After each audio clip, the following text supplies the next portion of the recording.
All right, there we go. What's poppin', Tub Nation? Nails walks away at the start. Is this a bit or something? Anyways, no. What's poppin', Tub Nation? Welcome back to Tub Takes. This is a VGC video podcast where we talk about what's been making waves in the VGC scene. I'm joined today by Nails walking into frame. How's it going? We've also got Adi walking into frame now. You know, it's like it's a live talk show. You guys walk in as I introduce you. So the production quality on this episode is insane. Right? It looks like they're actually hanging out. And then we've also got, you know, Michael Zhang, EternalSnowman, the T-Tar Como guy. How's it going? Hello. Glad to be on. Hell yeah. We've got, you know, one of us could be the future LA regional champion. Who's to say? We're all going to be in attendance. Nails and Adi are already there, so they're acclimating. They have that edge on me and ESM. So they're going to be ready, you know, for the time zone, the weather. Yeah, but we've got the latitude advantage. They've only got longitude. Mm-hmm. Right. Yeah. Y'all are gonna you're so surprised by how hot it is here. It's just unbelievable. Yeah. Yeah. Absolutely. It was I got here. What's the weather down there? It was like 70, right? Yeah, it was just pleasant. That's not bad. Out of the subway, and it was like kind of cloudy and overcast, and I was like, wait, is it raining? And then I remember we're in Los Angeles, so of course it wasn't, but it was still very pleasant. It's going to be high of 72 all weekend, which by the way is just about perfect. That sounds good. It's 100 degrees right now, so I am enjoying this a lot. Let's go ahead and get things started, though. We'll be talking plenty about LA. There's actually not a lot to talk about this week, so it might end up being a bit of a shorter one, and also a lot of tangents. You know, we're gonna really encourage tangents because otherwise, in terms of subject matter, it was a little bit light. But we still have a regional coming up. We have to preview it. If you got in here now, but you can't stick around for the whole stream, it's gonna be uploaded on YouTube tomorrow. Adi, I'm just double checking with you that that's still the case, even though you're not home. Yeah, of course. All right, cool. So yeah, it'll still be on YouTube tomorrow. So I got it. Exclamation point YT. Where is LA? We're not talking about Louisiana, and we're also not talking about Latin America. We're talking about I'm trying to think of another fake LA, but I couldn't. Los Angeles. Anyways. I can't wait for Los Angeles internets when we all get confused with LAIC. Yeah. Yeah, no. We've already, the LAIC for Louisiana jokes have already been gone, and I can't wait to get them out there. But yeah, so going from LA to LA is a good time. But yeah, we'll be covering a couple of different things today. There's like one more Reg F tour. You'd think you're done, but we still got to talk about that one. We also have Santiago was this past weekend. We got results from that, which are going to be a good thing to learn from going into the one last meta preview before going into Los Angeles, and then Los Angeles itself, the history of it and everything. But yeah, we'll also be talking about your questions. So if you have any questions for us or about the stuff that we're talking about, feel free to leave it in the chat. We'll get to it when we get to it. Let's start off with some Reg F. Let's go. Woo! Let's go. We did awkward. It was incredible. Yeah. That's just how excited we are about Regulation F. That's so true. I miss it. I know ESM does think it's probably the best format we've had all time. Is that true, right? Since I've started playing VGC. Yeah, see? There's no ifs, ands, or buts from him. He just said it's the best format ever played, no conditionals or anything. You heard it here first. I'll just say that. I know, right? Like, you missed out on a lot of good VGC. Yeah. Yeah, I'll just say it's a sad thing, and like that our formats in the last few years have not been amazing. So, But this is the part we're at. Not to sound like too much downers, VGC has always still just been hype. I just love playing Pokemon 2v2. Anyways, this was won by Irvin Tan Kotori. I feel like I recognize that name, definitely. Kotori. It's a ladder player. I feel This like. is not Nagan, but is I- still. it's Helios. It's Helios VGC. Yeah. Helios. Okay. Yeah. No, we know Helios. Helios is good. I guess I could always have clicked on the Twitter to find out. That Yeah. makes That's sense. what we're here for. Bringing you the hard hitting details that I got from Walling. Yeah, Melvin, the runner-up too. That's a pretty big deal because, as you can see, only the finalists get the World's Round 1 bye and the Travel Award. As for the teams, they're not going to have lasting meta impact. I guess, all the other previous Reg F tours that we've been talking about during Reg G's life cycle could have had impacts on these tournaments. I can't remember when they had to lock in, if any of them had to lock in at like absurd times or anything, or if they were just like, Well, about that, you should pull up the Reddit thread that I linked in Top Nation team in our Discord, because it has all the details about all the shit that went down at Singapore Nats. right, I forgot to grab this. Let me get it. They had like 4 different login times. Oh my god. Wait, All right. someone used Brandon Davis's team to get 9th, unfortunately, missing out on top 8. But I feel like that's like the first time I've seen someone else pick up a Brandon Davis team. That's fair. No, honestly, it does just like stand out like a sore thumb in amongst this field of Incident, Urshifu, Raging Bolt, or Ogrepon. Which one did I forget? Urshifu, Rillaboom. Maybe I said Ursh twice. There's 2 of them though, so you have to say it twice. Yeah. Anyways, so yeah, Adi, what are some of the highlights here without me just reading through the whole text live? Do you remember some of the stuff when you went through it? So they had a couple different so first off, the format of the tournament is you had to qualify through the global challenge, and then you had to go, I believe, in person. I know one of these years it wasn't in person, but I believe it was in person. And so a lot of the like very confusing things were about communication, because as per usual, TPC is not very good at communicating. And so they had 4 different emails to correct mistakes from previous emails. And there's actually a picture at the bottom of these different emails. We had a mistake for the team registration date, which changed from the 7th, from 7 to 15th May to 7 to 17th May. I'm not exactly sure what that. Oh, so okay, so they extended it by 2 days.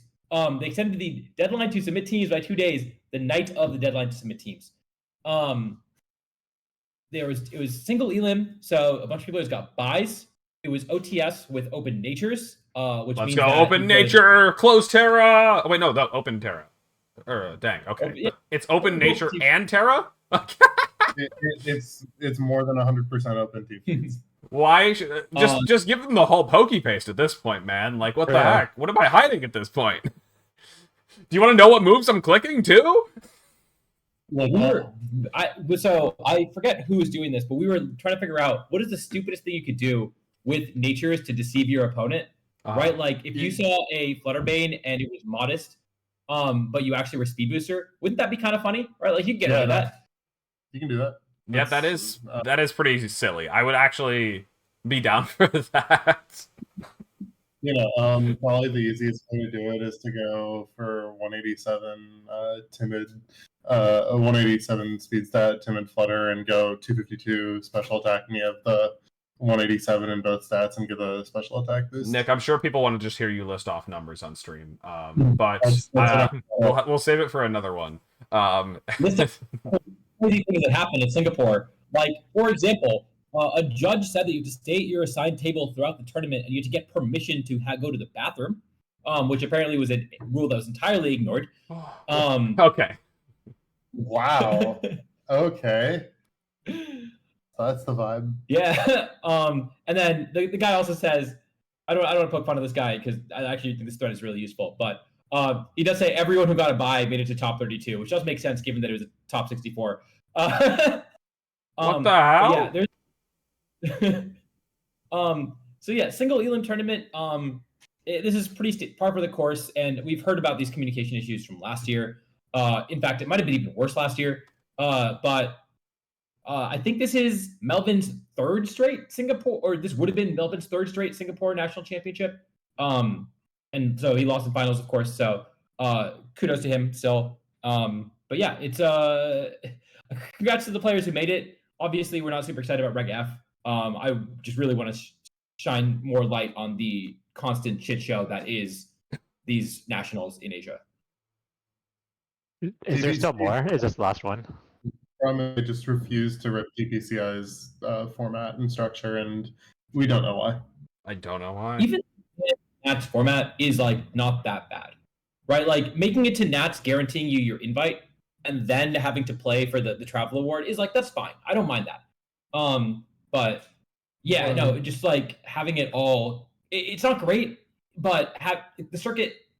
You know what? There's been a whole discussion about the circuit on Twitter this past week, so I'm not going to dive into that. But I don't know. Yeah, there's a lot of different ways they could do it, and they always consistently pick the word. Adi, I want you to tell me right now your tub take. Do I deserve my invite? You know what? I think that you deserve your invite, but not because you won a regional, but because you got 500 championship points. That means that you spent enough money going to locals and regionals.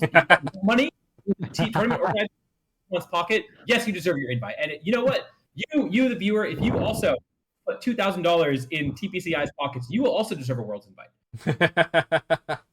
That's crazy. Sounds good to me. I mean, yeah. It sounds like I earned my invite then, and then no one can question it. I think you should be able to pay for championship points. Really, you know what? Are you 30 championship points to your invite? You know what? You can buy those. $300. You have to win. Yeah, champion. See, there's a championship bar and winning a major. Imagine they only invite winners. That'd be crazy.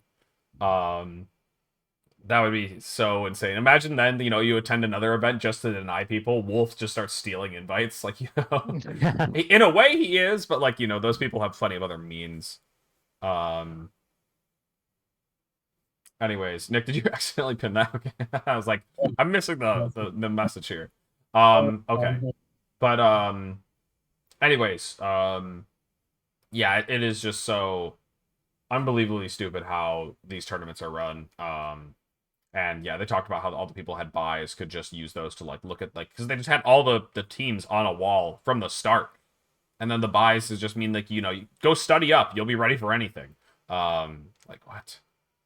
We saw that, right? We had that similar system. People had buys. Like I remember I had a buy in one of the Players Cup, well, two of the Players Cups, and I just sat there and got to prep. Like get to see your opponent's team sheet. You get to and then not to mention we also had the weird week break for Players Cup. That's way worse, but it is such a huge advantage. Such a huge advantage to have like a whole hour to prep your matchup instead, or however. I guess it's best of one, right? Prep time is cringe.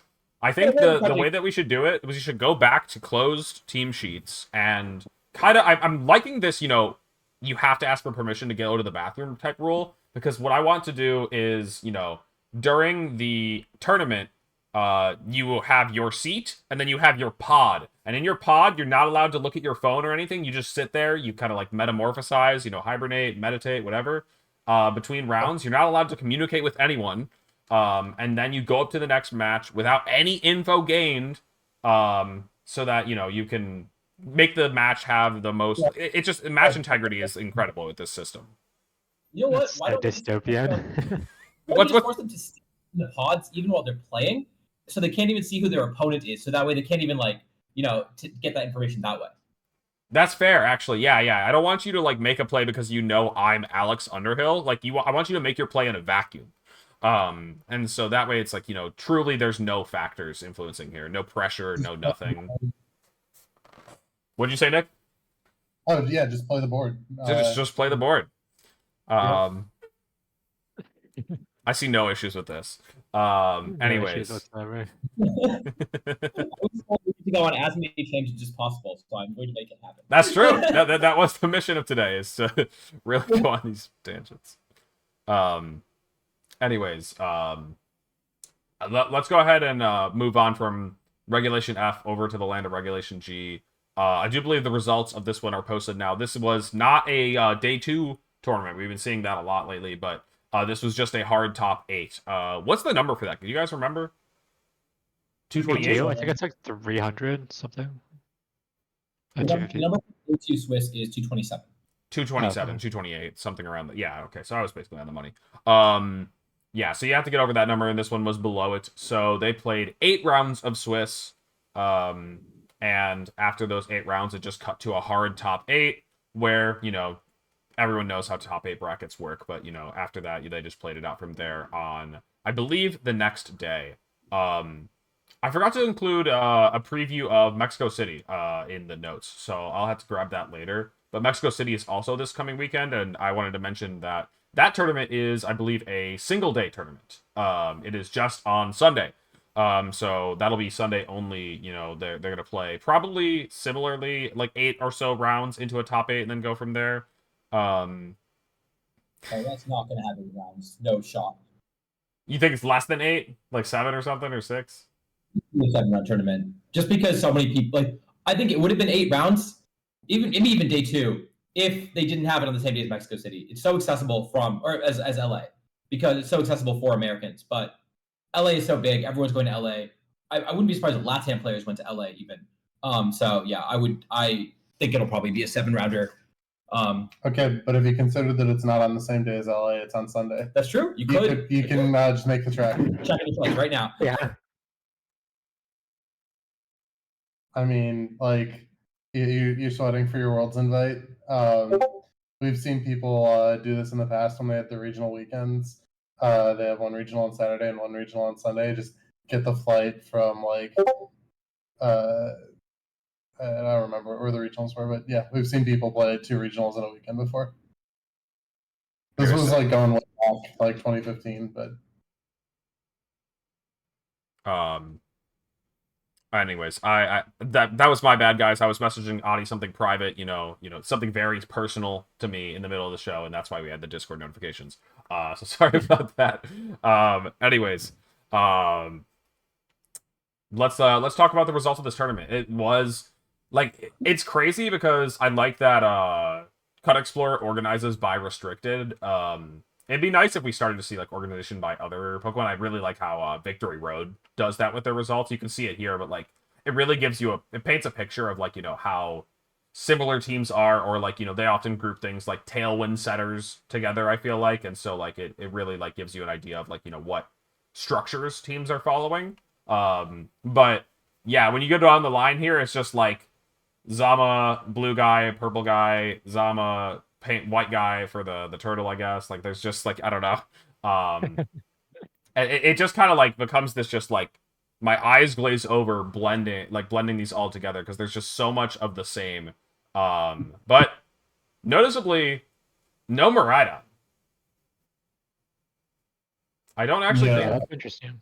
Miraidon had one top 30. It had multiple, just 2 top 30. 31st. Yes, they were down towards the bottom. But anyways, yeah, this was a tournament that was being run by Zamazenta, and let's actually look at what types of Zamazentas they were mostly running, because I'm curious if these were mostly. It was almost all Iron Defense. Wait. Sorry, it was entirely Iron Defense. Every Zamazenta in top 64, 14 out of 14 was Iron Defense. That's insane. Yes, some of them dropped, but they all had Iron Defense. Some of them dropped Protect, and some of them dropped. One of them, I think, dropped Steel Move. Ooh, I want to find that one. Wide Guard. Yep. I believe there was one that is Body Press, Iron Defense, Wide Guard, Protect. There it is, top 16. They've got... Okay, this team, I have to pick on you, Rodrigo. I'm sorry, because we were talking about this off stream, and it's just kind of insane to run, CBD Knight, the guy that forces out Terra Ghosts, and then run the Zamazenta that also forces out Terra Ghosts. They just... Then the Zama can't actually hit them. They'll just be yeah, I'll Terra Ghost by instant and be very happy about it. I don't know. There are some things on the team that could definitely punish that, but if I see this team, I'm never gonna feel bad about clicking my Ghost Terra. They do have Crunch. They have Crunch Pow. My favorite part about this team is that they've got 5 mons that could be categorized as a priority spammer. And so I've been calling this Zamazenta plus Mono Walled by Farigiraffe. Yeah, that's true. Giraffe also kind of just gives this team really a hard time. Yeah, Chun Pao and Ogerpon has Moldbreaker. You do have Moldbreaker, yeah. They can.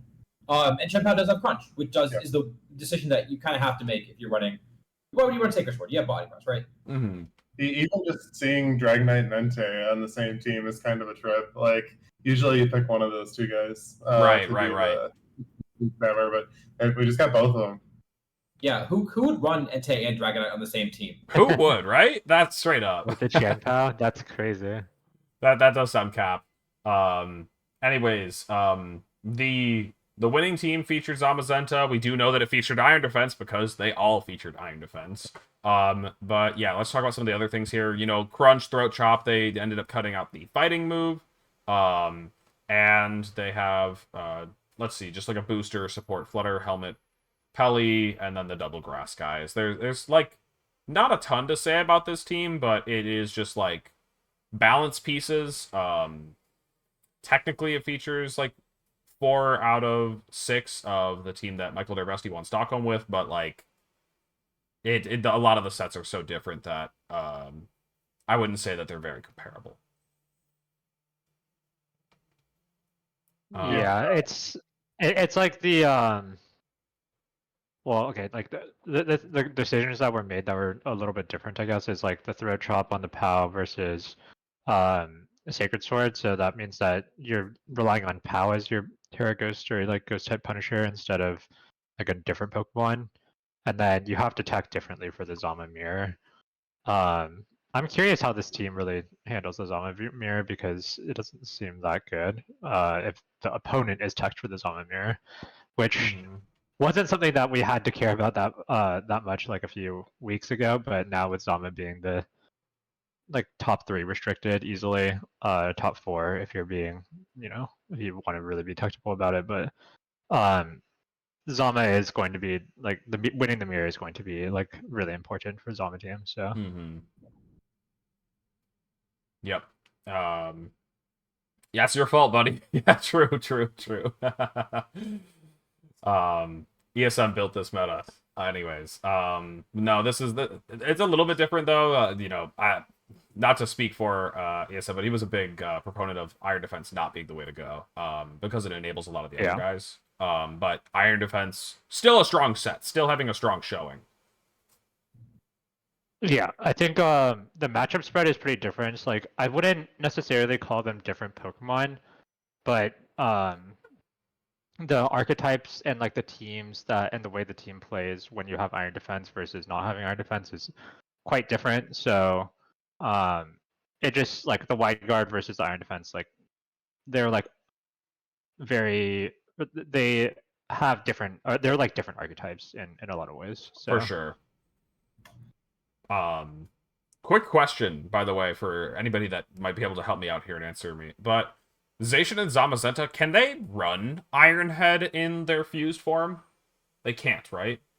I don't think so. Okay. Yeah, you don't get to flinch with those guys, I guess. I was gonna say that I saw the Ironhead there, and I know that it turns into like Behemoth Bash. I don't actually know how that works for Arcanine. I think you probably put in our Ironhead. That's what we had to do in like Players Cup, I believe, right? Yeah, I believe so. And so, even though it turns into Behemoth Bash, but several of these pastes, I mean, like, wait, was it actually showing Ironhead in? Does Cut Explorer? Cut Explorer knows to turn Ironhead into Behemoth Bash. Yes. That's funny. I don't think you'd get caught for a team sheet error in that. I'm just kind of thinking about it. I don't know. It's just it's a weird case. You might get called for it because like it's like the same as if you put like back when it was like Primal Groudon, if you put Desolate Land as the ability, like technically you're not wrong, but like it's not correct either. Like it's you're supposed to put down whatever's in game. Yes. Onto your sheet. So that's why it should be Ironhead and it should be Drought on Groudon and Vecton. I think most judges would give you a warning, most regionals, but don't risk it, right? Like I'm pretty sure they have changed the rules regarding like form changes at the very least, saying like if it's obvious, it's obvious. But if it's and it'll give you a warning. I'm not sure about this. I think that most judges are pretty reasonable. It'd be pretty silly to make you lose a Pokemon or lose a move for this, but. Yeah, I'm surprised that I realized, Alex, you actually never did run Zacian at an event in 2022, huh? So you never have to write down. Cringe.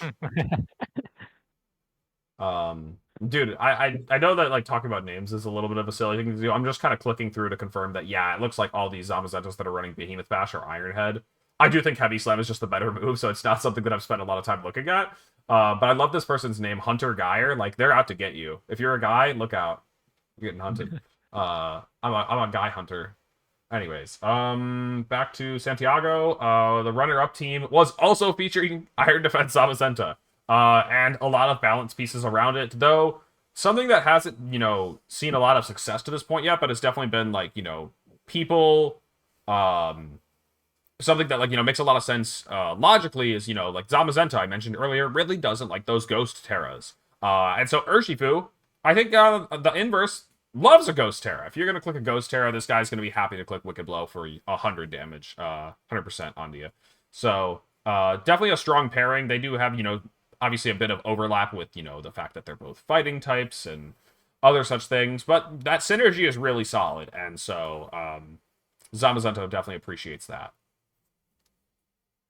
Yeah, you can Yeah. set up some with Body Press, Wicked Blow. Urshifu doesn't. I mean, I guess there just is no way to hit a lot of the Ghost Terras before and after their Terra, but it's still something it has to go through. Outside of the main thing that Urshifu that holds back Urshifu on Zamazenta comps is that it's not a good answer to CSR.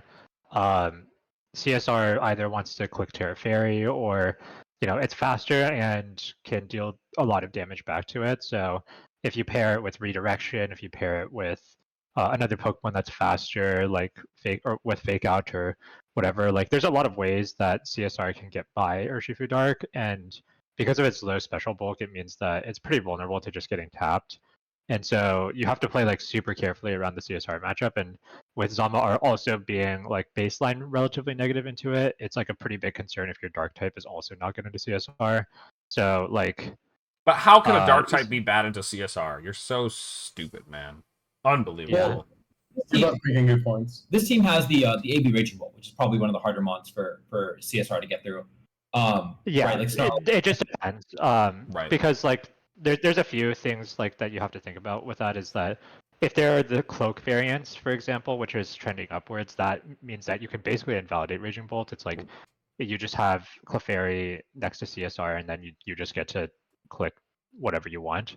And then also versus the hyper offense variants, they can't just kill the Raging Bolt. It's actually not bulky enough to be able to take hits, and because it can't protect in front of like if you get faked out with Mienshao or whatever, it just makes the matchup a lot trickier. And so like it's just a worry because baseline Zamazenta, one of Zamazenta's worrisome matchups is CSR.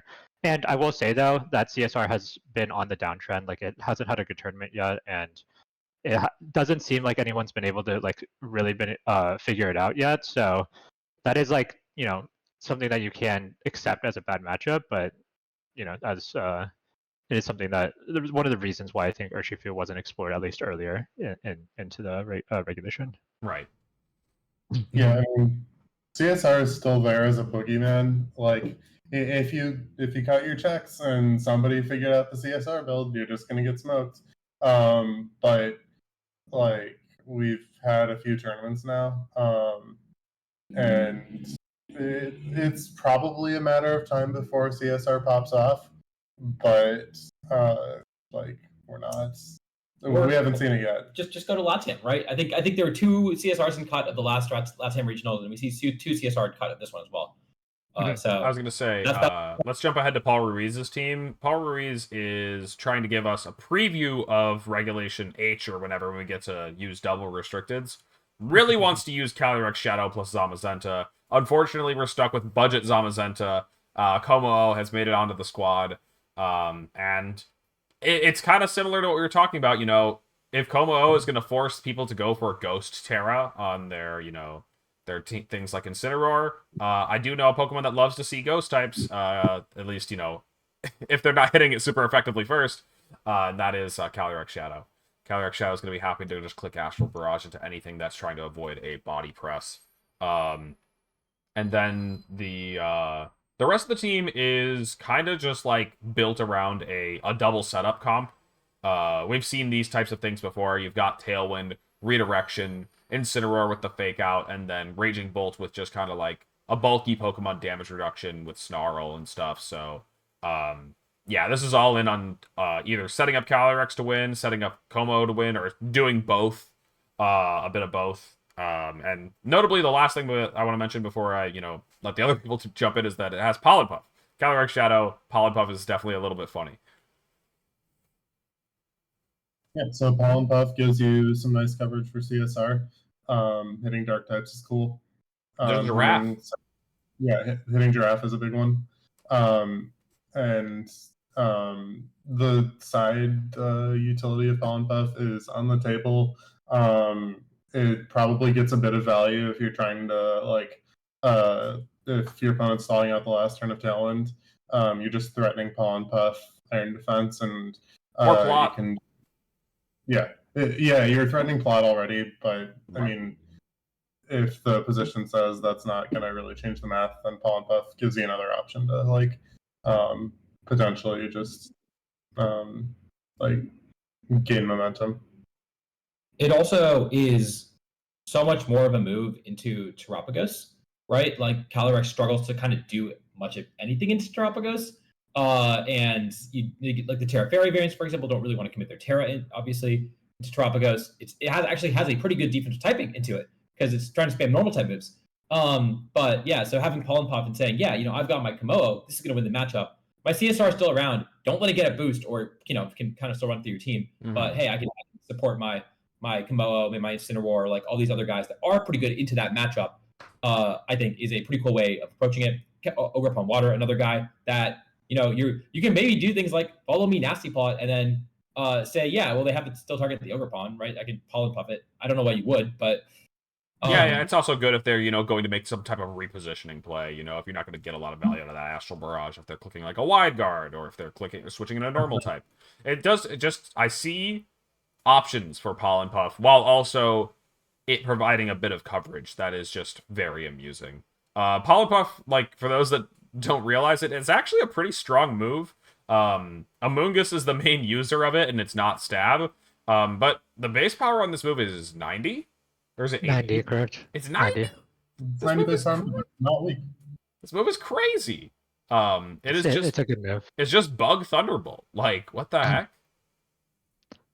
Pollen Puff is actually, well, in the past few generations, they've given Bug like some of the strongest like objective moves if they weren't like a Bug type move. Like First Impression, Leech Life, Pollen Puff are all like very insane moves. But the one thing I will say on this topic for the Astral Barrage Pollen Puff is that I've played a decent amount against this, and it is, if you have Wide Guard, it is very easy to wall this Pokemon out because Bug is a very bad offensive typing Pokemon, like Zamazenta, Fluttermane, even just things that, Pelipper, like even just hitting like instant for neutral damage is never going to really be enough to get there. So like as soon as you disable the Astral Barrage button and Pollen Puff isn't super effective, it just kind of like is useless. So like I don't know if this is going to become like a meta trend in the future, but it's at least an interesting thought about like using Pollen Puff on the side.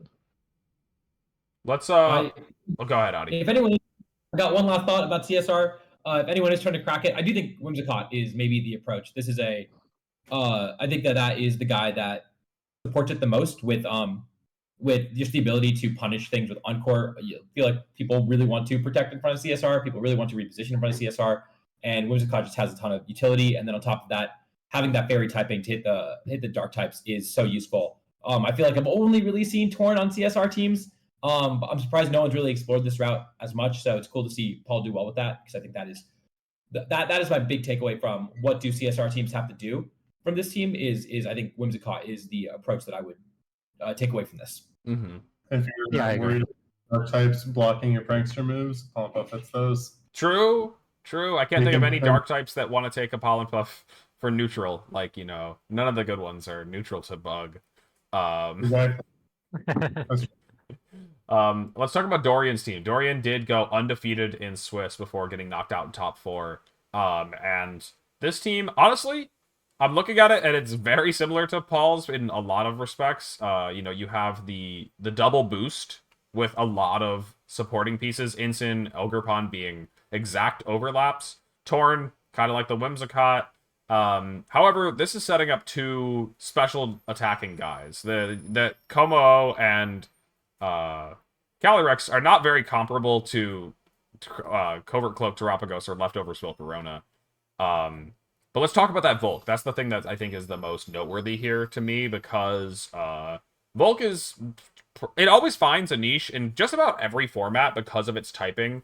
Is like super unique. Its kit is pretty unique, and it can be very annoying for physical attackers. Notably, the main physical attackers it's doing very well into right now are two of the top 4 restricteds, Calyrex Ice and Zamazenta. They're both pretty annoyed by this Pokemon. And not only that, but it covers very well for the Terapagos' weaknesses, because along with those two, also Koraidon doesn't love seeing Volcarona. I mean, you can always Terra Fire and like absorb hits from it, but Volcarona does very well into a lot of the partners for Koraidon as well, just because it's very hard for them to remove Volcarona. So it's a pretty interesting Pokemon. Yeah. Go ahead, Nick. Nothing too much. No. All right, that's no, all right. So yeah, there have been people trying it out on different sets, and it just does feel like it's a Pokemon that sets itself well to deal with special attacking restricteds with that Quiver Dance. Flame Body is just a big danger for physical attacking restricteds. Calyrex Ice's Glacial Lance is technically not a contact move, so it's never actually going to get like Flame Body burnt, but it also just resists Glacial Lance, and in this case, it's a Water Terra, so pre and post Terra, it's just going to be shrugging those off. If it has, some physical defense investment or a Friend Guard Clefairy next to it, it's going to be tough to remove it. So I really like Volk, and I could see people exploring this mod more going forward. Yeah, it's definitely a Pokemon that I've looked at before to deal with Zamazenta. The questions that you have to answer with it is like how you deal with Pelipper mostly, and Sure. like and Urshifu to an extent as well. Although Urshifu, like, you can actually just deal a lot of damage back to it. So if you get to a certain amount of boost, you can just kill it. But Pelipper becomes annoying because it reduces your damage output into the stuff that like Pelipper's partners as well. But Volcarona is a very interesting Pokemon. It's unique typing, and it just like it's like one of those Pokemon where it has like such a large set of Pokemon that it like kind of walls out that like if you can find the right pieces to support it with, it can really take over games. So it's just Como. Yeah, like Como or Tyranitar or yeah, one of the cool things I had on this was Heal Pulse Clefairy. We haven't seen a lot of that move, but Heal Pulse with the Quiver Dance and Calm Mind boosts just lets you set up like unbreakable boards where you're just stacking too many boosts too fast because they can't kill you guys with the spin-off boosts and Friend Guard. I've seen some funny stuff with the Terra Shell on Terapagos, where you take half from a hit. This doesn't have leftovers, but you take half from a hit, heal pulse back to full, you take half from the next hit, and if they, it can be a really easy mistake to make because, you target out, maybe you focus down that Clefairy, it goes for a protect, Calm Mind goes up unpunished, and, the game can quickly run away.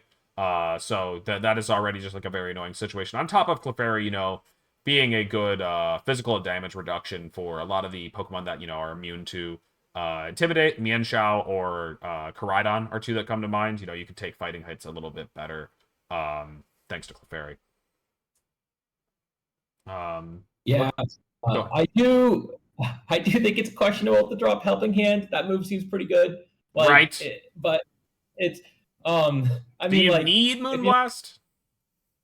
You're running Helping Hand. Why isn't it an Amoonguss is kind of my question, right? Like, it does a lot of the same things. It doesn't have Friend Guard, but Friend Guard is the reason. Friend Guard's the reason. Friend Guard, and then you're clicking Moonblast instead of clicking Follow Me. Like, no, you definitely just drop the Moonblast. I think for Helping Hand, in my opinion. I think you could run Heal Pulse, have some fun.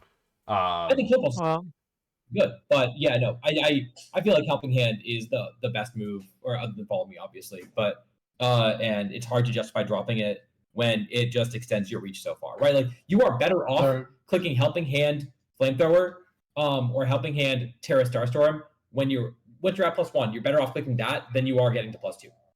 In terms of damage. Yeah.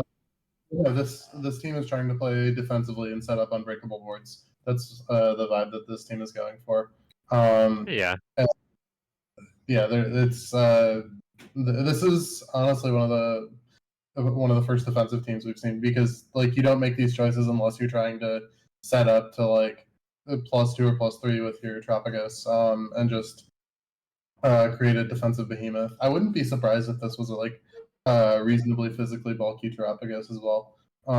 Just with the vibes from the team. Right. I also am not totally sure what the Miraidon matchup is. Electric Bike looks like it runs over this comp. You Terragraph the club. Then you're not tearing the Tropicus to turn off terrain. Like, Oh, right. Yeah. Yeah. You get to turn off terrain one time, and maybe you're just committing to Tailwind, Calm Mind. I'm gonna forever. win the. But yeah, Yeah. and Earth Power, like there's Earth Power on the turtle, so maybe You might get there just with like sacking line. one of your redirectors and Yeah. then get a Calm Mind up. Like maybe you get there. Yeah. No, you can. Well, yeah, thankfully there were no Miraidon in the tournament, so yeah, like 2-8-0. And I mean, so Honestly, the lines are probably barely okay. Looking at it, I think Yeah. someone said that, right? Like South American events, especially, tend to have kind of out there, wacky, kind of unique metagames. And I really do wonder how many players who go to these events kind of have an idea of what all the other players are using. These are smaller events and can make these type of meta calls based on that. Because this is sure. not a team that I'm comfortable bringing to Los Angeles, given the Miraidon matchup. But if you know Miraidon is less common in your region, then maybe this team does seem to have some pretty solid matchups into a lot of the other stuff. And double redirection, generally speaking, double setup is pretty easy to play. It's hard to it's pretty easy to figure out the game plans for this team, And Dorian's also an excellent player. Like he's had results in most, if not all, the best VGC formats for past few gens. Like if we smart moneyed this tournament, he would have been like at the top of my list. Right. So Yeah, for sure. Renzo is another strong player in the region who also got top 4. We spent a lot of time talking about Dorian's team because it was a pretty unique one. I don't think I have a lot to say about Renzo's team. We've already talked about similar stuff already, and this is just kind of Firewater Grass balance with Zamazenta. Wait.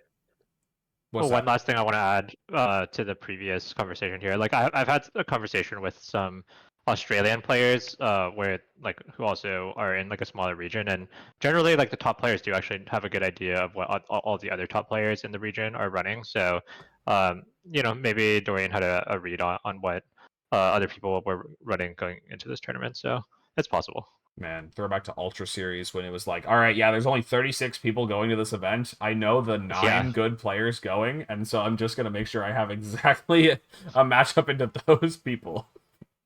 Yeah. Oh my god.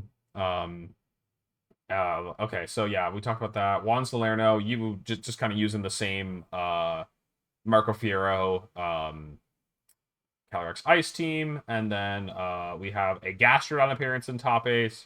Gastrodon. Terra Ice, because it has a very good defensive yeah. profile. It resists Glacial Lance. It resists Ice School Spear from Loaded Dice Kyurem Black. It resists Blizzard from Articuno or Kyurem. It's also able to, if you queue into Bundle the Freeze Dry, you get to resist Freeze Dry, which would otherwise be very problematic. So yeah, I think Ice does just make the most sense on Gastrodon in terms of defensive Terra profile. And plus, I didn't even mention the offensive aspect. Yeah, you also get to wall out being frozen. Thank you, ASM, for catching that. I almost missed that. But yeah, Ice Beam also, you gets the boosted damage from Terra Ice. So I think I'm sold. that is Gastrodon's best on being frozen. I feel like this. Used to have Scald, doesn't have it right now. That's true. I feel like this is an offensive Terra, right? There has to be some stupid calc that you get by Terra ice beaming like an Amoongus twice or something. That is just instrumental to some gameplay. I know, but you're already So- not Wait. selling me. Ice beaming the Amoongus twice, like, this can't be good enough. No, you ice beam it once on the switch in, and then you Terra ice beam it. That probably kills, and then you don't proc their citrus berries. So true. I don't know. Like, There's no other way to stop I'm the being citrus berry. generous, okay? There's no other way on this team to stop the citrus berry. No, there is no way. No, I mean it's got to be for Ice Rider, right? You Terra into the Ice Rider, you can yawn stuff, and then you can call the Amoongus switch in and ice beam it. I think is probably the line, but yeah, I'm a little skeptical of Gastrodon as a Pokemon. Maybe this is the way to make it work. Yeah, I think that these teams that go all in on setting up the Calyrex Shadow, notably this team doesn't have redirection, and so I find that a bit surprising. But without redirection, one of the scariest things that you have to watch out for is you can't really position around Urshifu's attacks, Urshifu Water especially. You can Terra Fairy to avoid Urshifu Dark's attacks, but the Gastrodon can kind of be a pseudo redirection, redirecting exactly one type of attack, but it's an important one because it goes through Protect. Well, I had Gastrodon on the team, but yeah. If that's your take on the meta, is that we beat everything except Urshifu Rapid Strike, then more power to you. Run the Gastrodon, get the slug in there. Exactly. I'm on team, and then an extra mon to dealing with Urshifu Rapid Strike. Yep. You can't Terra on both of them, so Gastrodon solves the one you can't. That you don't want to Terra on.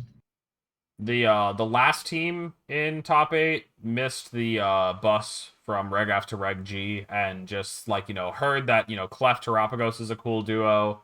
Maybe knew Dorian was going to be using that at the local scene and just said, all right, but I'm going to load up all my other boys. I got to bring the homies to this one. The homies that carried me through all of Reg F. Give me Fire, Water, Grass, Bolt. I don't want to do anything else creative. These guys this is the only gameplay I find fun in VGC. Come on. No, you got your real ones. You just stick with your guys. Man. And just Dude, keep I'm on- sorry to keep picking on you, Joken. I don't actually know if I'm pronouncing that right, but I would love to see this person's here's the Pokemon I used to qualify for Worlds with, and just see 500 CP with exactly these 4 guys, and the rest is just minuscule. It doesn't even matter, man. This is all you need. At least they're not running Calm Mind on the Raging Bolt. That guy has been left in the dust. And Life Orb Raging You gotta Bolt. do Calm Mind, right? Dude, yeah, the thing is it's Life Orb. It's also Ghost Bolt and Ghost Ursh and Ghost Ensign, so I don't know, maybe a bit of a Halloween theme here for the boys. Anyways, I don't know. Yeah, no, that's exactly what I'm checking. Did they still lose to Amazon despite the triple Ghost Terra? The problem with Triple Ghost I Terra will say is yes. you Terra one of them. Yeah, you no, can only Terra. Joaquin lost to Dorian. Joaquin, So that's how you this say was, it right. yeah. So lost to the the- mirror. All right. Kind of. Yeah, more or less. They should have put fewer HPVs in their Incineroar. All right. Yeah, shout out to Rega. I don't know if there's I have a any que- other I have a teams question. looking honestly, I'm looking at this blob of top 16 and my eyes are just glazing over. There are some interesting Pokemon in here. Entei. We've reached a point where Rock Pun is getting a little bit less exciting after getting the big win and a lot of people starting to, realize its strengths. And yeah, the rest of these are just composition of guys. I guess we could click on random paste to find out interesting sets, but I don't know. Wait, there's another Volcarona. Is that the same team? It's a little different. I think it was Torn versus Bolt. Maybe. I think Bolt. Yeah, I think it's just Bolt versus Torn. Otherwise, the exact same stuff.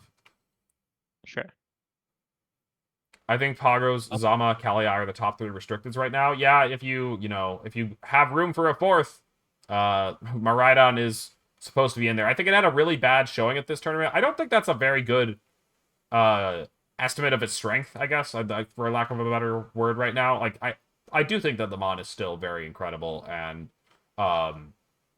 it'll be able to come back from this. There's a lot of different ways people could run it. We Yeah. saw already some innovation at Stockholm, and maybe this is just a break tournament and it'll come back strong at LA. Based on ladder, I think Rydon will be showing up big time at LA, but we'll see. Nah. You ladder during the European hours. It's gonna be showing up big at Bologna. It's Bologna. possible. Just the overall takeaway is crazy amount of Terrapagos and Zamazenta represented at Santiago. Ooh, Nick, I think we were onto something. There is Amanda Buzz. There is a Amanda Oh, Buzz. It did go 4-4 and get points, but there is Amanda Buzz. No, we're not here to talk about records, Audie. We're talking about the Pokemon that's on the screen. It's Mandibuzz, all right? Don't get over analytical. I'm just talking about the fact that it's there. I was trying to see if there was any spice restricteds. There was exactly one Lunala that got points. Which is like not the spiciest. I just wanted to see if there's like some like actual dog shit like Palkia. I kept playing this Palkia player yesterday on ladder, man. Palkia Origin. Oh yeah. I'm not impressed with it. Oh yeah. What if we were Miraidon but slower and weaker?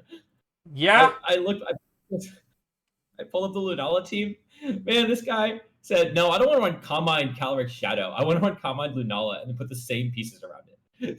A little bit. I mean, it's just kind of Thundurus is here. King Gambit's here. Gambit's here. It's a Terrawater Gambit. A lot of double setup. I feel like there was just a lot of double setup in general. This is the silver bullet into Ice Rider Among Us Instant. It's gotta be, right? Also, this team was featured on stream from Pedro. It was pretty funny. It was Zamazenta Perish Trap, which I thought was a little strange because the Zamazenta didn't even run Protect. Protect is usually a pretty important move on Perish Trap. But there's some funny stuff here. They only have 3 protects on the team. That's crazy. It's fine. Who needs it? I meant on Perish Trap. But... Yeah, no, I'm saying who needs it? On Perish Trap. Yeah. Even though I ran Protect Ensign and Protect Choice Scarf Bulu last time I ran Perish Trap seriously. Anyways. We're about to be talking about old formats and stuff because we're gonna let's move on to previewing LA, and I'll take a quick moment to see if I can find Mexico City to mention that one too. I already talked about it earlier, but that is going to be a Sunday only tournament this weekend as well. And so yeah, if LA doesn't go well for you Saturday, I feel like Adi probably already made this joke. If LA doesn't go well for you Saturday, feel free to book a flight. There's still another regional this weekend. You can make it. Not only have I already made this joke, but also I've already booked my flight. Oh, okay. You're committed to the bit. Landing in Mexico City at 7:30 a.m. I hope I can make it to the venue by 8. Guys, if you're at the Mexico City event and you haven't seen Adi yet, hold up the event for him, please. Just say, guys, one more guy's coming, please. But yeah, smart money for Mexico City. Who's your favorite Mexican player? Go. I'm gonna go with the person I'm coaching going to the event. Wait, really? So, Michael? That's hype. Wait, I don't know anyone for any Mexican players. Oh, I thought you were saying Michael because you almost said the words before they came out of my mouth, but the guy's name is Mike, and so I was like, he's not Mike. Anyways, I'm not finding the Mexico City event, but why can't Palkia do TR stuff this gen, or is that T restricted? Yeah, we might see Palkia and T restricted. No disclaimer, but the guy is not good enough to carry a single restricted format. We kind of knew this coming into the format a little bit at least, but now that we've had a few events, it has started to centralize on the top guys. It does feel like a very big disadvantage for you to run not one of the top restricted. So if you're running anything outside the top 5, you're starting to be experimental, and then the further down you go, outside the top 10, it's these Pokemon are you're losing so much value compared to running one of the top restricteds. Absolutely. Also, I see Gavin in the chat. Gavin, you've gotten the gears turning in my head, and now I'm wondering, could you have moved to Japan and played in their circuit with John Hu? Was that allowed? Could you have done that? just been Japanese for a season. We're seeing, Suika hop over here after things didn't work out. Maybe not after, different circumstances anyways. But John Who's over there right now, an American player playing in the Japanese system. Maybe you should have tried to find that loophole. Anyway.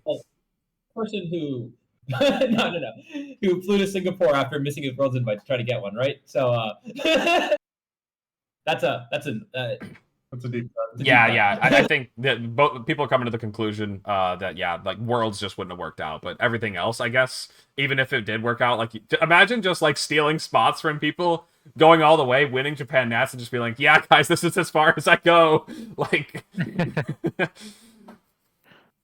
No. Anyway, my smart money for Mexico City is Gavin Bichels. Totally unrelated. Yes. Running Miraidon. Get the bike. You would have to have like a local address and stuff. Just move in with John Who. I'm sure he could accommodate. Yeah. Anyways, let's talk about LA though. Yeah, Mexico City. We'll be talking about this one next week when we get the results of it. It looks like it's also being streamed, so that'll be cool if you want to, like if you see any interesting teams there that you want to, get a look at live, then maybe check out their YouTube or like the VOD afterwards after it airs. Okay, LA. It's looking pretty big. It says about the capacity was 700 players. I don't think we hit. Did we? No, or did it? I don't remember. I think there's still slots open if you sign up, but Gotcha. I would go to the player page, but I'm not sure if I'm logged in. Anyways, it's gonna be pretty big. It's gonna be like in that 600 to 700 ballpark. It's not gonna be as big as like the Orlando regionals. But we're at 688. That must be with juniors and seniors added in. So we'll probably be a little bit over 600. it'll be the biggest West Coast regional like this year by a fair margin. Actually, it probably won't be over 600. I think it's only 620 slots for Masters, and if we're at that, we probably won't see. We'll probably see at least like 20 slots either empty or people that didn't show up. So probably a little bit, probably the high 500s. And that number specifically is notable because there's a kicker for top 256 CP, right? Which is 512. It should. 512. Does it tell me on this page somewhere or no? I think it's at the bottom of the page. Rises. But yeah, here we go. 512 is the number. If you're at 511 players, then yeah, you don't get that top 256 CP. Yep. So obviously, everyone in this call has a Worlds invite. So we don't have to worry about that anymore. So, but yeah, this is the last regional of the season. In North America, It's a big deal. And so it is a big deal for a lot of players, to get that last 30 points that you might need for a Worlds invite. Yeah, that is why I made this the preview meme for the episode, is because like we can't like ignore other people's circumstances. We're all already qualified for Worlds, but for a lot of people, time is of the essence, and nobody wants to leave it at NAIC, the last tournament of the year. If you miss at NAIC, there's no chance to just be like, well, I got 10 points shy, let me go close it out at a local. There's nothing left, and so that's just like the scariest situation you can be asking for. Yeah. And so this is the last big chunk before people, if things don't go well here, there's not going to really be locals to go to either, because I think locals are not happening in June. Correct. And so this is the last weekend for locals, I believe. Or maybe there's one more. There's a special event in Bologna. So you can get in on that next week. I'm sure that thing is filled up, honestly. I think it's just because it's a special event. The special events always fill up.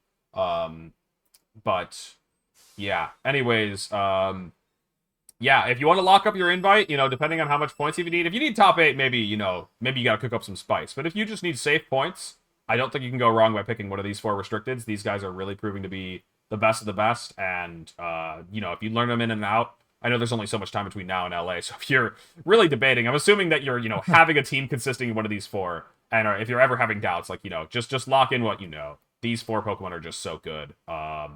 that's just like one thing I wanted to add into this episode here.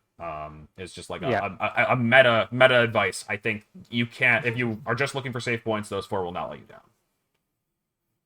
And I mean, I sympathize with the people who are still chasing their invite like this late in the season. This is like last year. This time I was sweating it, trying to get my last few points for Worlds, which I had pre-booked before even getting my invite. So I was like really sweating it this time last year. So good luck to the people who are searching out their last few points. Like I know it's going to be stressful, but good luck to those people.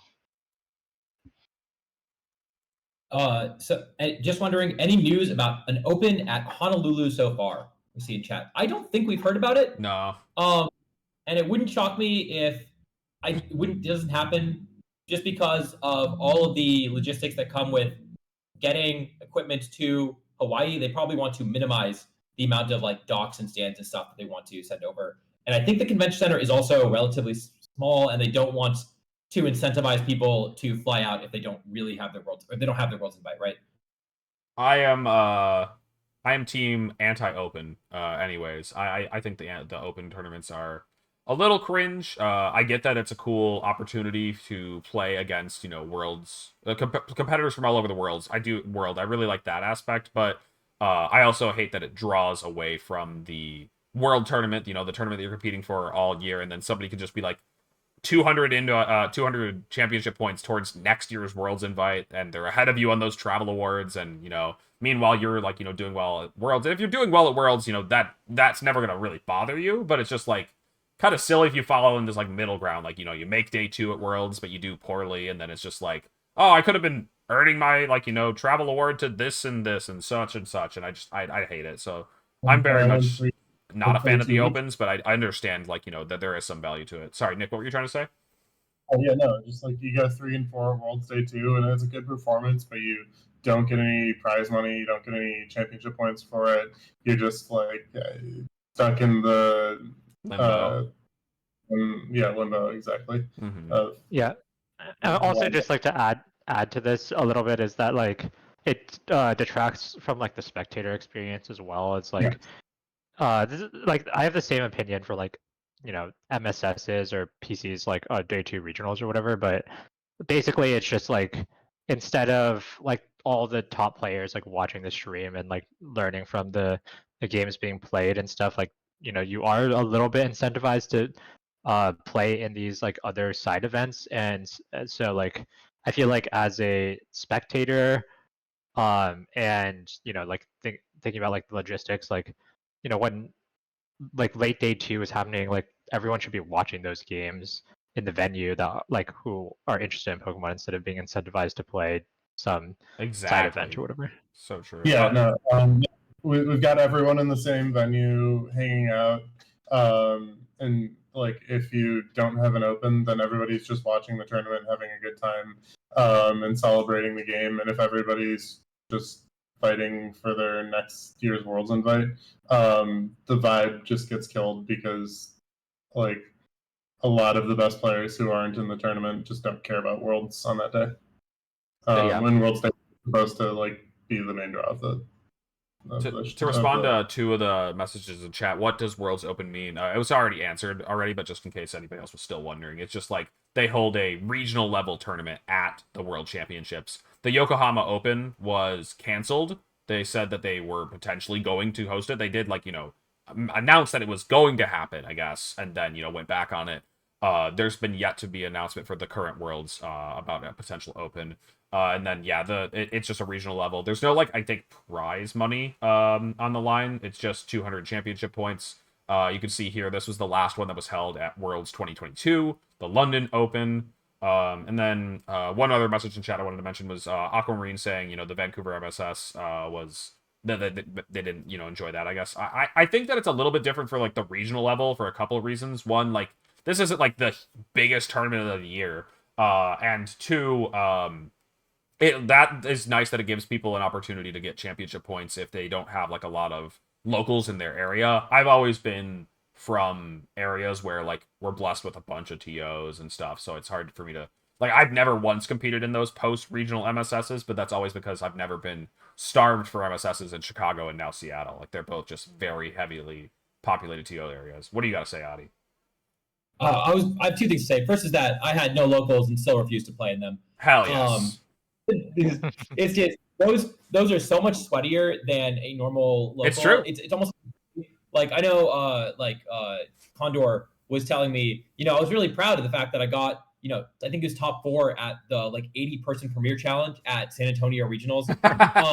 He wrote it with second place at a 4-person Premier Challenge later in the season. Let's go. So, Yeah. What, the 80-person PC to get 12 points or whatever? It's like, okay, nice. Dude, I do have before Fort Wayne 2015, there was a Friday Premier Challenge that 100 people entered. It was pretty high, and I got top 8 in it, and I was pretty happy about it. I was proud about it, but yeah, not much to show for it. It was just here's your 12 CP or whatever. Cool. The real reason to play in those events is that you get more prizing at a post-regional midseason showdown for getting top 16 than you do for getting top 32 at the actual event in day 2. So that is the you're playing. You should actually be playing not for the championship points. That's not worth it. But the prizing is actually pretty substantial, which is why I have a proposal that they should scrap all of these post-regional midseason showdowns and start making giant cards, throwing a big giant card tournament like they do at Yu-Gi-Oh tournaments for in Magic the Gathering tournaments as a big side event. Where now instead of playing for championship points, screw that. You're playing for this huge badass card that you can put on your wall, or you can usually sell because they're super hard to get for a lot of money, and you feel like you have a chance at a consolation prize. So that's my proposal for what we should do with post-regional midseason showdowns. 300-person Premier Challenge. Jesus Christ. But for the World's Open, I have played in it every year that it's been available to me. And I agree, it takes away from the experience. It sucked not being able to really watch 2022 Worlds because I was playing in the London Open. So I agree. I think that and especially in Honolulu, I really don't think that we should be incentivizing people who didn't qualify for Worlds or don't have a real or don't want to incentivize people to go to Worlds to try to earn championship points when the tourism already has such an impact on their economy. Right. No, I thought that point was actually really important when that was mentioned. So, yeah, a very good shot there. And honestly, it makes me think that we might just not see an open for this tournament. I think that would be the right call. Let's get back to previewing LA though. We went on a little bit of a tangent there, as we're supposed to. Anyways, LA coming up this weekend, let's actually start talking about the history, because I'm not sure if there's any other things that we need to mention about the event in particular. It is the first regional in LA, but we are going to talk about the ones that were in the area.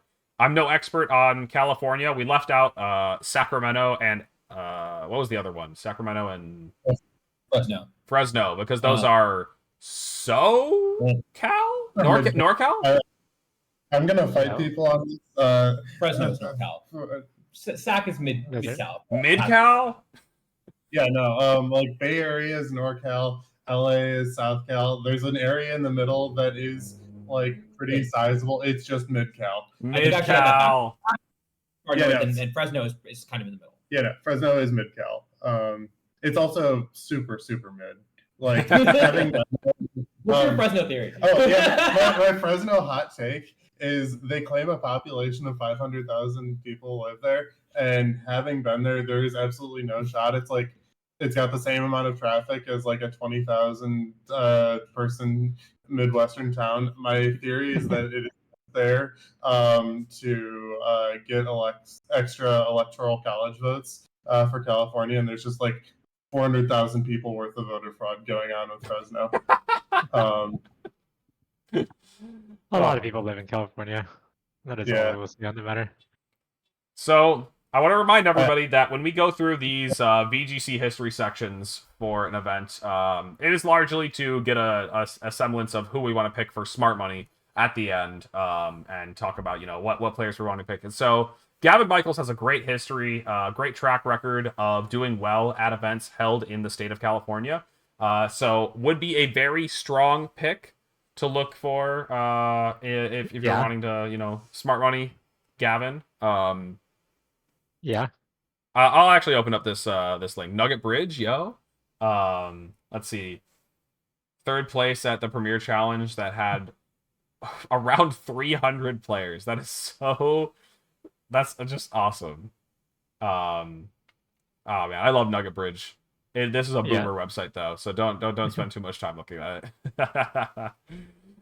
it. Also, just for the record, for people who are interested about the geography here, is like LA is like kind of where most the northern area of SoCal would be. So in the past few regionals we've had, the past few years, we had San Diego, which is the southernmost area in the U.S. Or in California, basically. Like it's the southwesternmost point in the U.S. That's San Diego, and then north of that is Anaheim.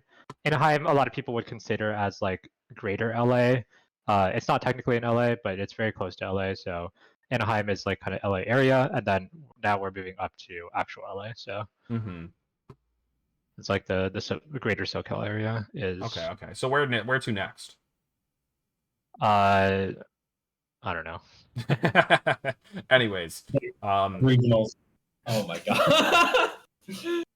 let's talk about some of the other people. Sorry, go ahead, Audie. I said, what smells worse, VGC players or Bakersfield? Bakersfield. Oh my god. Okay, so let's talk about these people. Cams. I don't know if Cam or Jahadi. That's Cams, right? I don't know if Cams is Cam still playing. I don't think so. James is moved on to being a pretty sizable Genshin content creator, I thought, right? So Wait, really? Yeah, I'm pretty That's sure. Crazy. Let's go. That's hype. That is pretty fun. Though Raghav is the first person here that I might expect to be in attendance, and somebody that you might want also to smart money. Tyler, I haven't really seen around. Riley, Geo, those are some good names. Anthony Jimenez, that's Legacy, right? Oh, wait, is that Legacy? Yeah, it's Legacy. Okay. I'll be there. Ninth, Aaron Zhang. We went past the casters for this weekend. We have Gabby, Sierra, Joe, Len. Is that a normal buck? It was a long one. I think it was just glitching because I think it should be a lowland. Oh, okay. Yeah. I was gonna say. There's no way Aaron used normal muck. Was it even legal in that format? It was not in the format. Dude, Gary had 3 Ultra Beasts and a Flygon. Hell yes. Let's go, Gary. Flygon on the team. Yeah. Oh, Legacy is Alejandro Jimenez. Anthony is his younger brother. Okay, thank you. Something seemed off. My bad. No. I also was mistaken. Anyways, some other names here. Shreyas is by us, right? I don't know if Shreyas has been playing. But I believe Shreyas. On and off. Yeah. I'm not sure if he will be attending LA. And then Gary's also in the Seattle area, and I'm not sure if Gary's going. I'm not sure. I feel like I'm leaning towards no. All right. Really? Okay, I have no idea. another good set of names here. Really good set of names here. For no reason in particular. Raghav is number 1. Raghav did win the regional held in Anaheim. And Bridger, let's just start with number 3 right after 1. That I'm just counting here. Bridger is maybe not going. I don't know. Ken, definitely not. I miss Ken. And now we have Alejandro, so that's actually Legacy. Shreyas again. Okay. Also, this was my first regional I ever attended. Oh, you were at this one. Okay. Yeah, I finished top 16 or top 32. Oh, so you didn't do too bad. How do you remember what you brought? Yeah, it was Grassy Seed, Volcarona, Zerndon with the Tapu Bulu. Yeah. Okay. I lost to Shreyas actually. Shreyas' team was super devious. It was Sash, Reuniclus with Rain Dance and Trick Room, and a Ejectment Namingus. Let's go, dude. Bring back Ball those team sheet. That's all I'll say. Come on. People cooked. People used to cook. Now you get teams like going back to the top 8 team. No, it wasn't top 8. It was top 16. That one team where it was Rillaboom, Instant, Ursh, Bolt. Like, man, take me back. Take me back. Okay. Moving on to San Diego. San Diego, Emilio. We have Emilio winning the San Diego regional here over Ashton in the finals.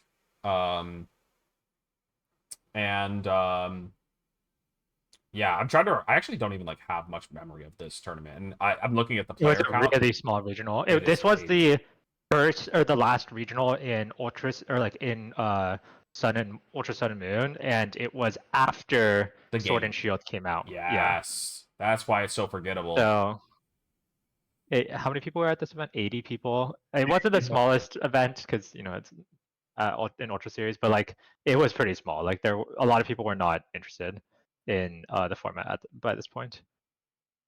Yeah, I think basically everyone on this list was either going for a day 2 invite or lived in California.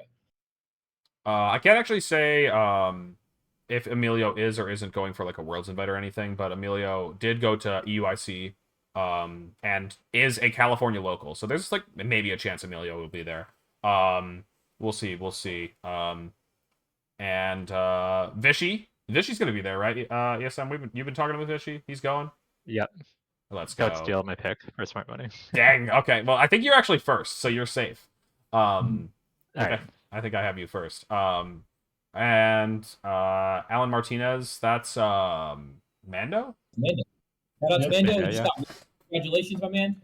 Hell yes. So Mando, Mando's been doing well in the Limitless tours as well, Mhm. early in the regulation. So I don't know if he stuck with the CSR HO stuff, but he is one of the people I'm looking at that might be bringing that to the event. So making the right call there. I'm so tired of these CSR balance attempts. Chemo, my goat. I don't know if Chemo's gonna be able to make it. But still my goat anyways. Chemo And on the top. some of the other people in this. I'm not super sure if anybody else is or isn't attending. But I think we have one more event. Yeah, San Diego, the most recent one. Yeah. San Diego won by Maluka. Don't think we'll be seeing Maluka make a return. We there are like players that obviously we haven't mentioned that will be going. Like notably, there's been lots of talks of Suika. Suika will be at LA trying to earn a championship points invite because it didn't work out in the Japan circuit. But yeah, Chup across. also What's that? shout out for Suika. For people in chat, you guys should follow Suika's Twitter. I think it's hilarious. Oh my god, it's so Yeah. insane. Those tweets. I have no more context other than you should go check out his Twitter. It's pretty funny. But yeah, Chuppa is the next name here and is not going. Chuppa will not be there. Jody will. The Twitter guy is attending the event. Aaron Brock, probably. Aaron Brock is a Cali local, right? Yeah, SoCal local. Yep. He should be there. I would be surprised if he wasn't. Emilio once again. Gio again. Gio should be there. Gio is also in Cali. Or right? Gio's He's in SoCal, I believe, as well. Yeah. right. Should be. James Evans? No, I don't actually have any clue. It's very far from the East Coast, but could be. I would guess probably not, but there's a chance, I guess. This was the first event of Scarlet and Violet, and everyone was very excited to go, which is why you see East Coast players like Choppa and James attending. I don't know about James this time, but yeah, I mean, this was like the event to go to, right? And so now this LA regional is very different context. Second regional in North America of the format. No, people already have their Worlds invite, are maybe less excited about this event. So saving the sauce for NAIC maybe. So I would be shocked if a lot of these East Coast players attended. We'll probably we probably will have more players at LA than at San Diego from last year. But I think that one hit the cap pretty early. Capped. Yeah. They just didn't have a full conception of how popular VG would be, and so that was also, to be fair to them, like it was the first event of Scarlet Violet, and there were like technical issues and stuff. So like they had probably a lot of the logistical issues getting everything together. Yeah, as well. I'm not throwing shade for that. Just Yeah. Also, another person that people might be interested for Smart Money is Ryan Haig here, also a SoCal local. Where was Ryan Haig actually? Just 17th, bouncing I around the think. list. 17th, I see now. 17. Oh, we're talking about top 32 people? Oh, we can talk about those who got top 32. I already Yeah. went and did a little mouse over your name. Don't worry. Scott won't be there. We're looking at names in the nearby area. There was a couple names up top though. I actually don't know if we've actually have we seen Alberto's name at this point. I'm not sure. Yeah, he's talking about Raghav tour, right? Some one of those tours. He might have been in I there. know. Tour. Not that one. Alberto's also a good shot. He should be there as well, I would guess. No, Alberto's gonna be there. Okay. But yeah, I actually don't know if I've seen Alberto's name yet. I don't think so. But yeah, Alberto's a good shout for a Yeah, California player. Wolf will not be there. I don't believe. Alright, so it's a Mickey regional. Don't even. It doesn't like, count what is the because point? Wolf is not in attendance. What's And the then point? yeah, you know, Angel got 12th at this. Shout out to Angel. Love you, Angel. Let's see. Yeah, then there's Ryan, as we mentioned. There's like just it was a massive tournament, so there's so many names. Colin's gonna be there. Players at this tournament was very high. If Sohaib goes, I would smart running him for 33rd again. That's a pretty okay. Sohaib's not gonna be. He's avoiding it. He's bubbling out of the tournament entirely. Sorry, Adi, you cut out. What did you say? I said someone else can get 33rd this time. Yeah, he's leaving that open. Let's go. The stakes are very different for being 33rd now, right? I guess you like the final standings for 33rd would still be pretty brutal. Right. If Yeah. you miss out on. Nah, the big number these days is 9th. 9th is just the tragic one. Also, 17th is also kind of tragic because you don't get any prize money. Right. Yeah. I guess all the numbers are still. It's still the same. Like it's just that the cutoff goes deeper. You just feel a little less bad when you're like, man, I got 257th. Like you already know that you were in for a rough time. Like you can't be too mad that you got 257th or 129th. Like there's definitely some room for improvement there. It's outside of your schedule, your resistance. But yeah, those higher numbers are where things get a little more dicey and annoying. Anyways, with all that, let's go ahead and head over to Smart Money. ESM, you are first, and I think I know your pick. Who are you taking? I'm taking Vishy All right. as my Smart Money pick. Let's go, Vishy. Let's go, Vishy.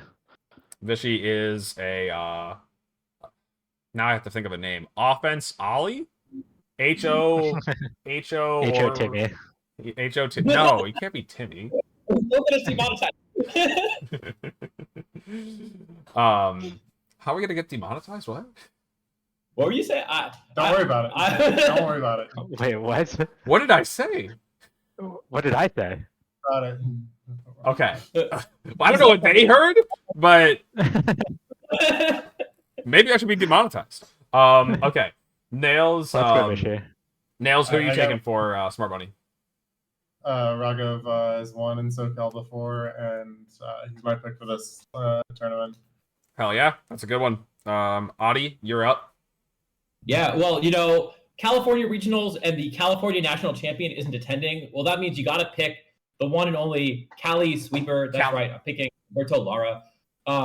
He is obviously a phenomenal player, local to the area, but also I feel like he always starts off a format, takes a little time to figure out his team. Once he finds his team, he kind of grinds it. And this is around the time when whatever he picks is going to be optimized or perfect. After that, people start to counter it, and it maybe is a little. At least we saw last year. He kind of stuck to the same team, and it got a little out of date. But I think this is the time where if he's figured out this format and he's so good at figuring out formats, I think this is his tournament. He got top 8 at one of the events we talked about previously, and then he just didn't play top 8 from what I heard. Just went and did some more touristy stuff, which is fun. Hell yeah. Anyways, I happen to grab a name that ESM mentioned that got 17th last year at San Diego. Ryan Haig. Ryan's been doing some serious work with Calyrex Ice. I think had a pretty decent. Actually, I don't know if he's actually got to use it at a tournament yet. But I do know that he's been, cooking Calyrex Ice, and it's a team that, if you're committed to it, it rewards that. It rewards those players that, I mean, most archetypes probably do, but, Calyrex Ice is one of those that's, hard to invalidate. You're always going to, it's the balanced team that drives to have 50-50 matchups into everything, and so if you're really good at, playing your team to its absolute highest potential, you can go really deep with a team like that, and so I'm going to go with Zomog. Yeah, but he's also been having pretty good performances recently, so yeah, definitely. All right, with that, then let's go ahead and move on to the last part of the show. We're trying to wrap things up a little bit quickly here because we do have places to be at the hour. So let's do some Calc is right. Calcs. Does anybody have one that they want to start off with? Yeah, I got one. All right. I don't know this calc at all either, so we're gonna find out on the fly. But we saw that Pollen Puff CSR from Paul Ruiz. I thought that was pretty cool. I have no idea how much damage it does, so let's find out. What if you, let's say, what is the calc default for Rigorath? I do not know. Let's just say it's just max HP and 4 special defense. It's Okay. max bull. Okay, Actually, so +2 Sash, Calyrex, Shadows, Timid 252 special attack into Pollen Puff into the calc default for Rigorath. How much is it doing? Okay. All right. I'm ready for this one. at +2, right? At +2. +2. Okay. I'm locked in. Okay. I'm locked in. All right. We'll start with Michael. 135. All right, Nick, what do you think? I have 140. 140. And Alex. I'm not going to change my number, but I had 113. Maybe this thing is dead as hell. I also agreed it was dead. I just didn't know it was dead as hell, apparently. For context, spec CSR, I believe, always picks up, or is like a 75% chance to pick up or whatever, but it basically always picks up versus the spread. So at +2, it's gonna murder it. Gosh, you guys are not giving Calyrex Shadow the justice it deserves. 141 min. I actually don't know if either of you were in. I My thought. God.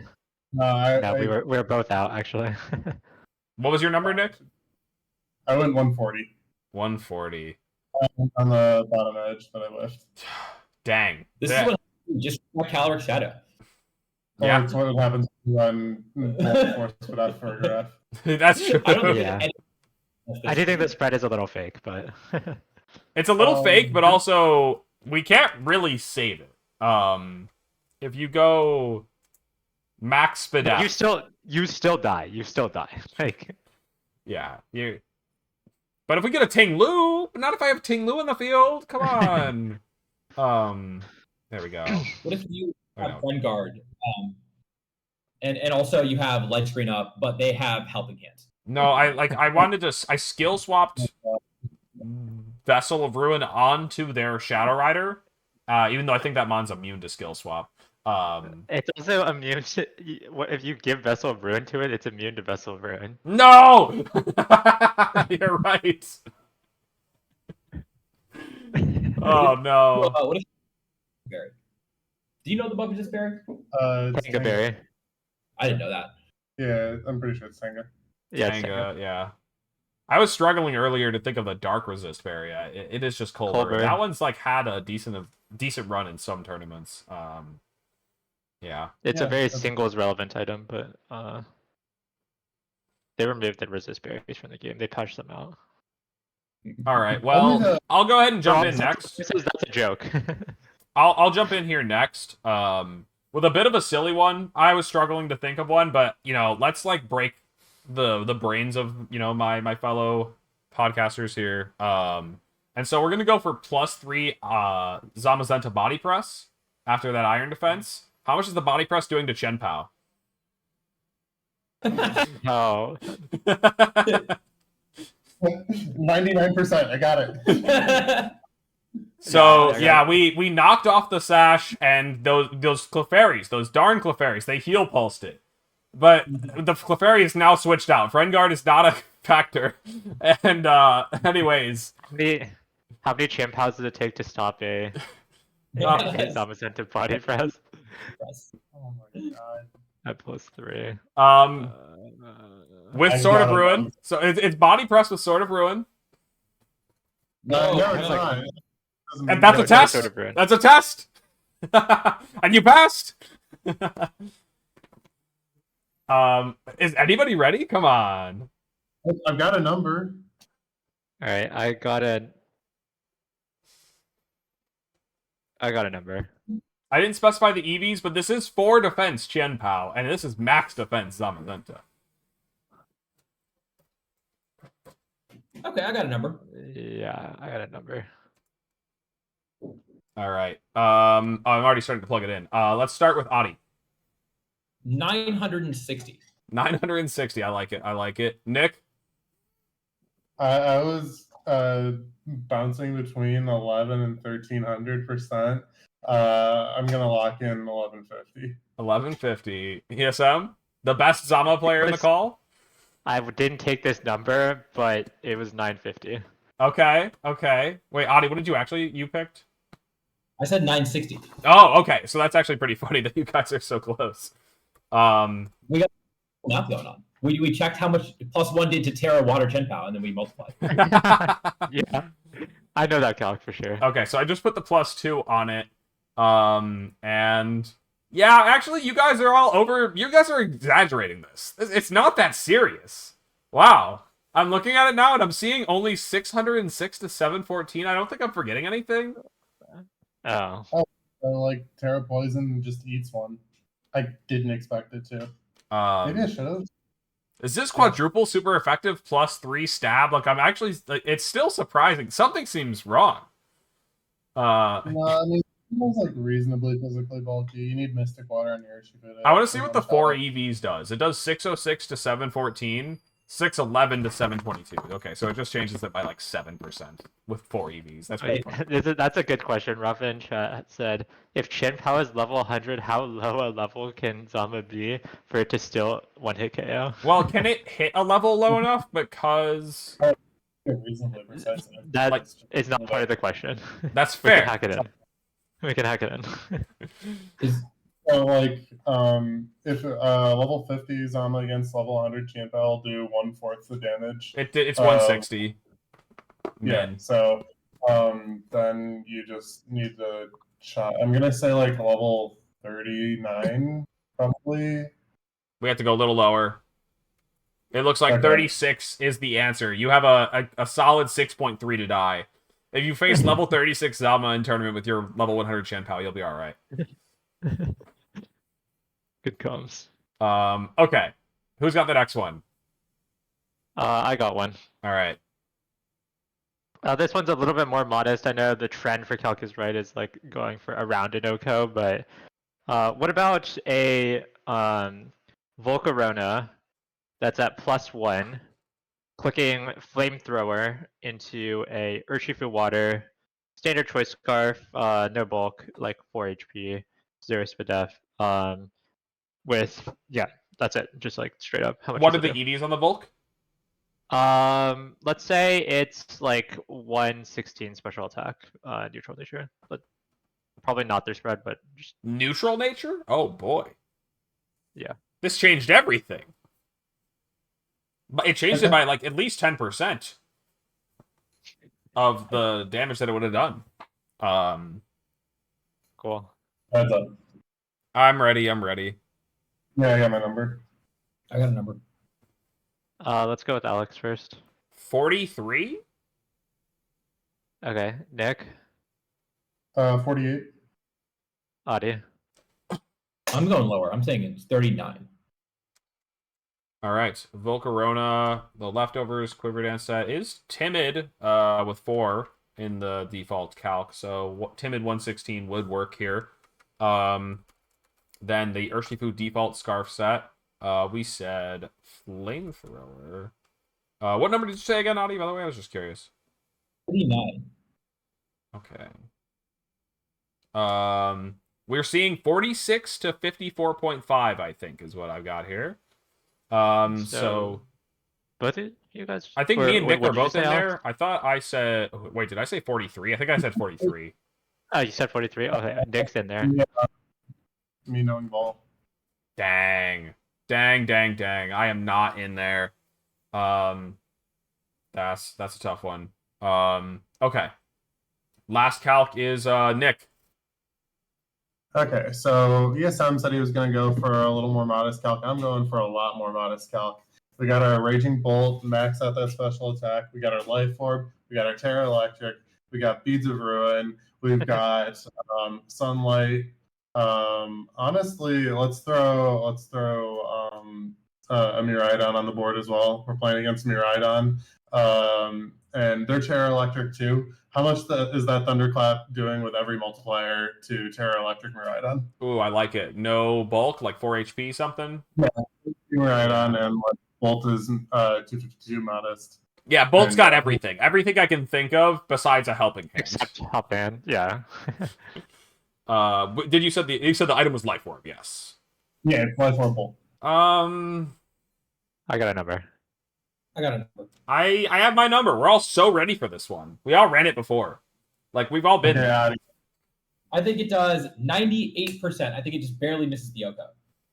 Michael, what you got? I got 72. I think it gets there with the helping hand, but not without the helping hand. I was very close to Michael with a 76. So I guess we're doing a bit of an over/under on our two numbers. Miraidon with the 4 HP or whatever. 252. Bolt. I gotta put the Sun up. I gotta put the Life Orb on. I gotta put the Beads of Ruin on. Oh, it's still quad resist because we haven't terra'd. Huh? Hold on. This is. Do I have everything? Terra Electric Raging Bolt.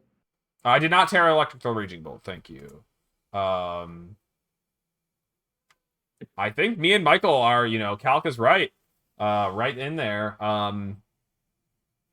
So Let's go. I think I have everything. The Chi Yu was on the field. The Sun was set up earlier. The Electric Train is still there. We have Life Orb, max special attack, and we've committed our Terra. The Miraidon also committed its Terra. We're taking 67 to 79. So, yeah, Adi had a little too much faith, I guess. No, that was a lot of multipliers.